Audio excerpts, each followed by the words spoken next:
Hello everyone, कैसे हैं आप। हमारे YouTube चैनल पे आपका एक बार फिर से स्वागत है और आज फिर से एक बार हम आपके लिए एक इंटरेस्टिंग और एंटरटेनिंग कहानी लेकर आए हैं और इस कहानी का नाम है अपॉन द मैजिक रोड्स। तो चलिए कहानी की करते हैं शुरुआत। और फिल्म की शुरुआत में हम देखते हैं एक फार्म हाउस जहां पर रात का समय था और उस फार्म हाउस में एक चमकती हुई रोशनी दिखाई देती है।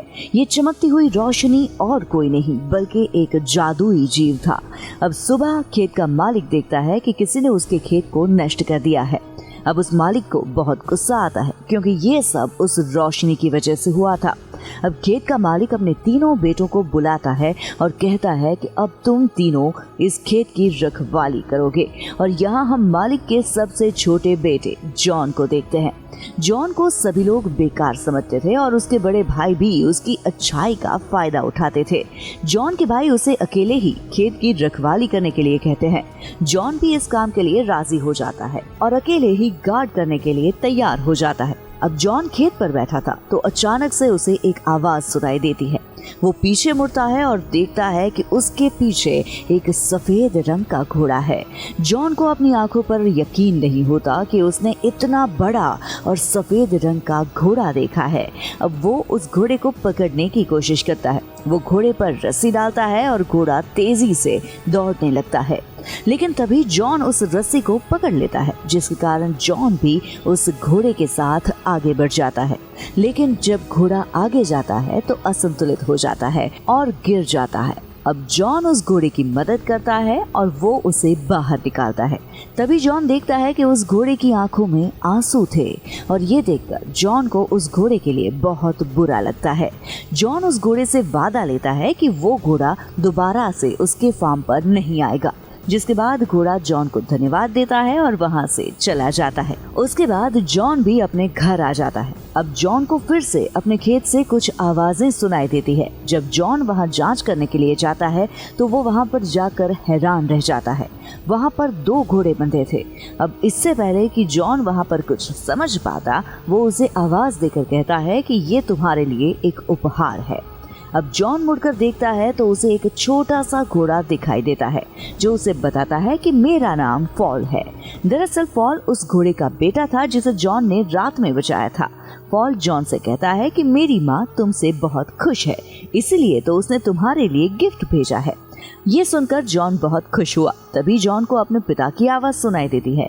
अब जॉन जल्दी से बाहर आता है और अपने पिता को बाहर रखने की कोशिश करता है ताकि वो अंदर ना आ जाए। अब जॉन अपने पिता के जाने के बाद फॉल पर बैठता है और वो बहुत जल्दी से चलता है। जॉन उसकी स्पीड देखकर बहुत हैरान रह जाता है। अब एक जगह पर आकर फॉल सीटी बजाता है। अस्तबल में खड़े हुए घोड़े भी फॉल की सीटी सुनकर पास आ जाते हैं। जॉन सोचता है कि वो उन घोड़ों को बाजार में ले जाएगा और बेच देगा। जब जॉन उन घोड़ों को बाजार में ले जाता है तो लोग उन शानदार घोड़ों को देखकर हैरान रह जाते हैं। इतने शानदार घोड़े आज तक किसी ने नहीं देखे थे। यहाँ बहुत सारे लोग जॉन से घोड़े खरीदने की बात करते हैं। जॉन इन दोनों घोड़ों को राजा को बेचना चाहता था। जब राजा वहाँ आता है तो उसे भी ये दोनों घोड़े बहुत पसंद आते हैं, लेकिन राजा के मंत्री ने उससे कहा कि उसे लगता है कि ये दोनों घोड़े चोरी के हैं। राजा इसका फायदा उठाता है और जॉन से वो दोनों घोड़े बिना पैसे के ले लेता है। जब जॉन राजा से पैसे के बारे में बात करता है तो राजा उसे बिना उत्तर दिए छोड़ देता है। फॉल यहाँ जॉन को डांटते हुए कहता है कि मैंने तुमसे कहा था कि ये दोनों घोड़े उस बूढ़े आदमी को बेच दो।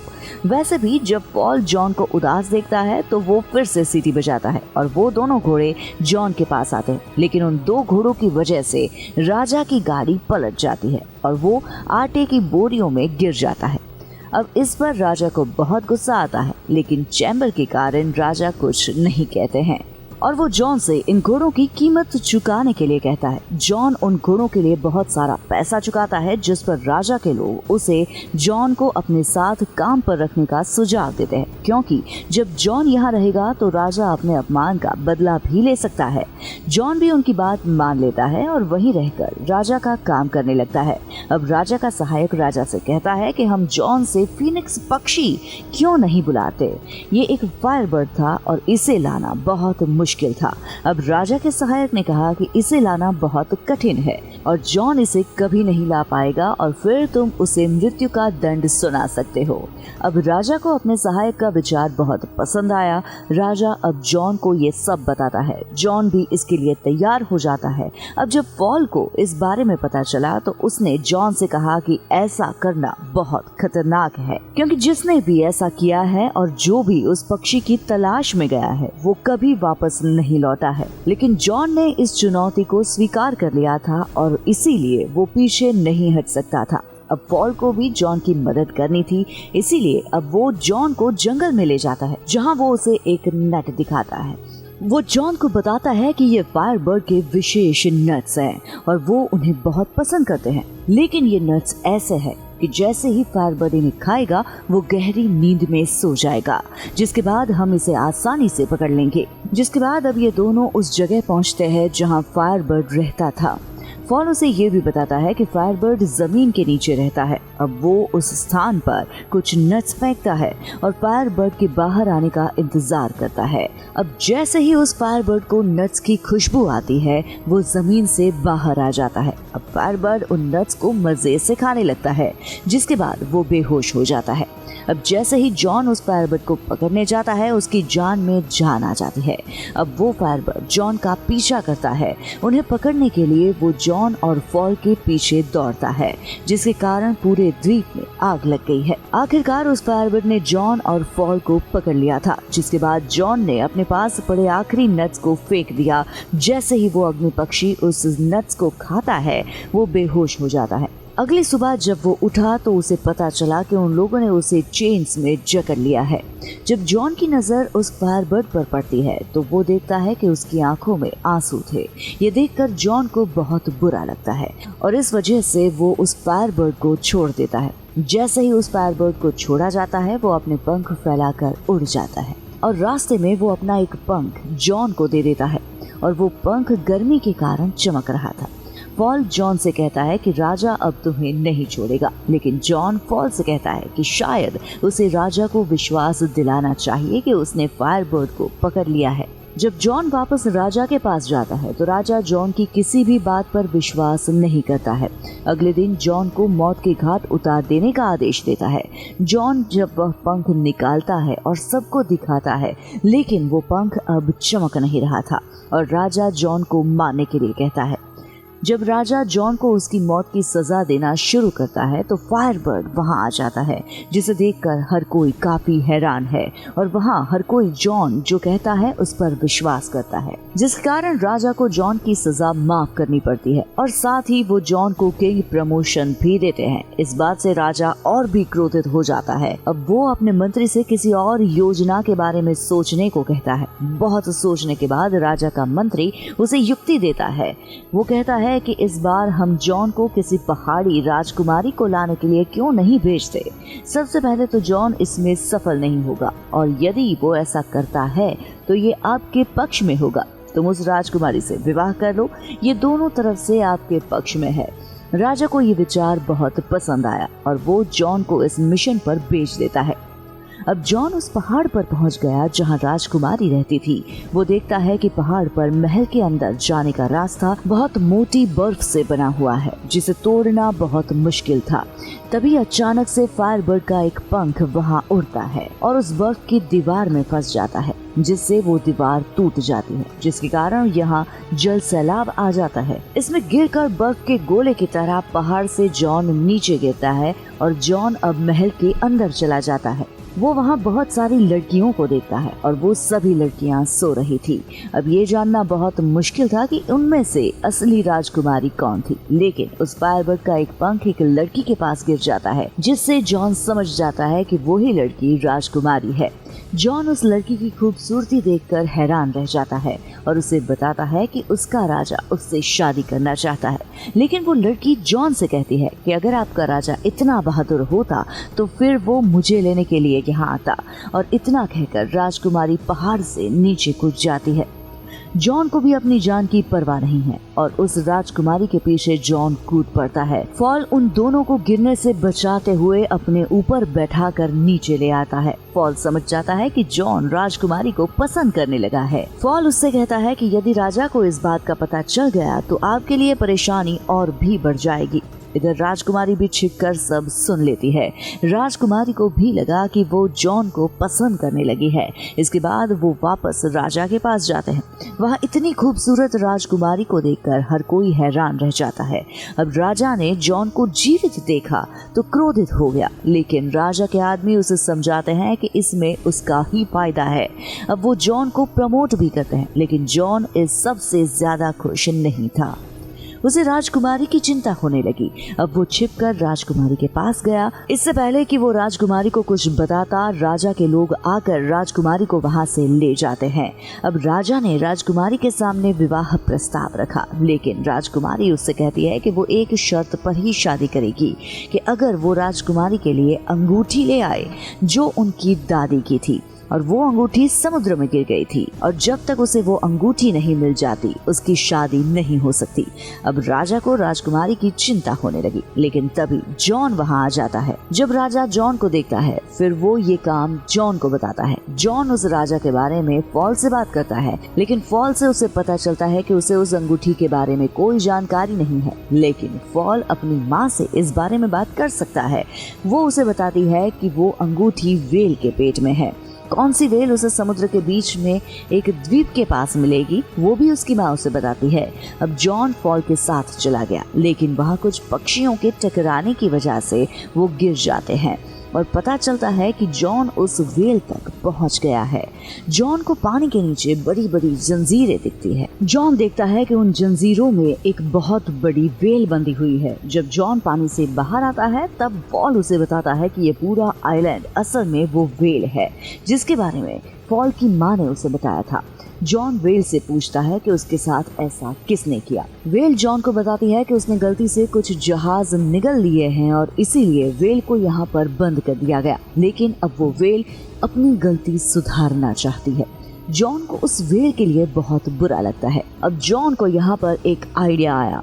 वो सोचता है कि अगर वेल सारे जहाजों को उगल दे तो फिर उसको यहाँ से हटाया जा सकता है, और इसी प्लान के अनुसार वो वेल की नाक में चला जाता है और उसकी नाक में गुदगुदी करने लगता है।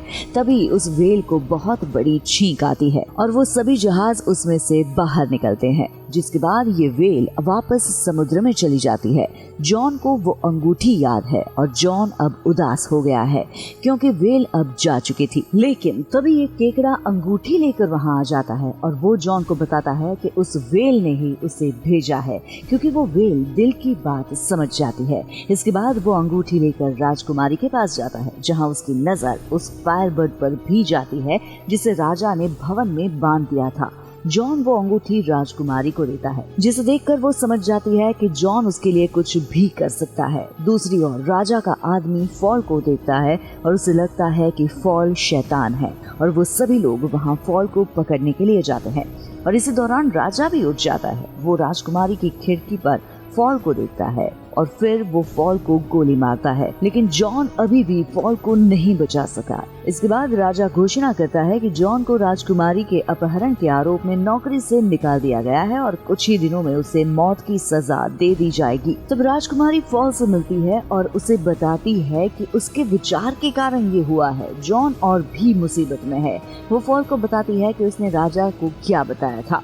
शादी से बचने के लिए राजकुमारी ने बताया था कि 3 अलग अलग बर्तनों में स्नान करना होगा, जहाँ पहले बर्तन में उबलता पानी होगा, दूसरे बर्तन में बर्फ का पानी होगा और तीसरे बर्तन में उबलता हुआ दूध होगा। उसने राजा से कहा ऐसा करने के लिए, और वो अगर ऐसा करता है तो वो फिर से जवान हो जाएगा। लेकिन राजा को ये ठीक नहीं लगा। राजा के आदमी ने उसे कहा कि पहले जॉन पर ये सब आजमाना चाहिए। अब राजकुमारी फॉल को बताती है कि इससे कैसे बचा जाए।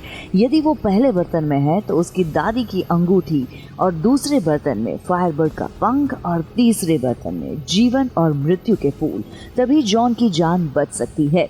फॉल राजकुमारी से उन फूलों के बारे में पूछता है, जिस पर राजकुमारी फॉल को बताती है कि वो फूल दुनिया के आखिरी कोने में मिलेंगे।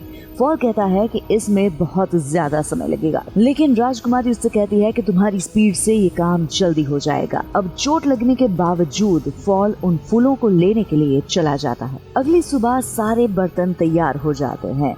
राजा को लगता है कि यही सही समय है सबको बताने का कि वो कितना दयालु है। वो सभी को ये बताता है कि ये जॉन को दिया गया दूसरा मौका है, क्योंकि अगर वो इन सब में सफल हो जाता है तो वो जॉन को मुक्त कर देगा। इसके बाद वो जॉन को उस बर्तन में धकेल देता है और राजकुमारी भी चुपके से अपनी अंगूठी उस बर्तन में डाल देती है और उस अंगूठी के जादू से जॉन सुरक्षित रूप से पहले बर्तन से बाहर निकल जाता है। अब जॉन दूसरे बर्तन में गिरता है और फायरबर्ड की वजह से वो बच जाता है। इसके बाद जॉन तीसरे और आखिरी बर्तन में गिर जाता है। राजकुमारी फॉल का इंतजार कर रही थी। दूसरी ओर हम देखते हैं कि फॉल उस फूल तक पहुंच गया था, लेकिन उस फूल को तोड़ने से पहले फॉल को पता चलता है कि जो भी इस फूल को तोड़ता है वो मर जाएगा। लेकिन राजकुमारी को ये पता नहीं था और इस बात की परवाह किए बिना वो उस फूल को तोड़ लेता है। बाकी सभी लोग सोच रहे थे कि यहाँ पर जॉन मर चुका है और वो सभी दुखी होकर वहाँ से जाने लगते थे। लेकिन तभी वहाँ पर फॉल आ जाता है और वो उस फूल को उस बर्तन में गिरा देता है और जैसे ही जॉन देखता है वो एक राजकुमार की तरह उस बर्तन से बाहर निकल आता है। अब ये सब देखकर राजा भी पहले बर्तन में कूद जाता है, लेकिन फिर से जवान होने के बजाय वो एक बुलबुले में फंस जाता है और वहाँ से चला जाता है। ये देखकर सभी लोग बेहद खुश हैं और उन्होंने अब अपना नया राजा जॉन को बना लिया। जॉन और राजकुमारी फॉल का पता लगाने जाते हैं। फॉल सोच रहा था कि अब वो मरने वाला है, लेकिन राजकुमारी फॉल को बताती है कि वो फूल तो बस उसकी परीक्षा ले रहा था। फिल्म के आखिरी सीन में हम जॉन और राजकुमारी की शादी देखते हैं और इसी के साथ ये फिल्म यहाँ पर खत्म होती है। तो दोस्तों, आज की ये कहानी और आज का ये वीडियो आपको कैसा लगा वो आप हमें कमेंट में जरूर बताएं।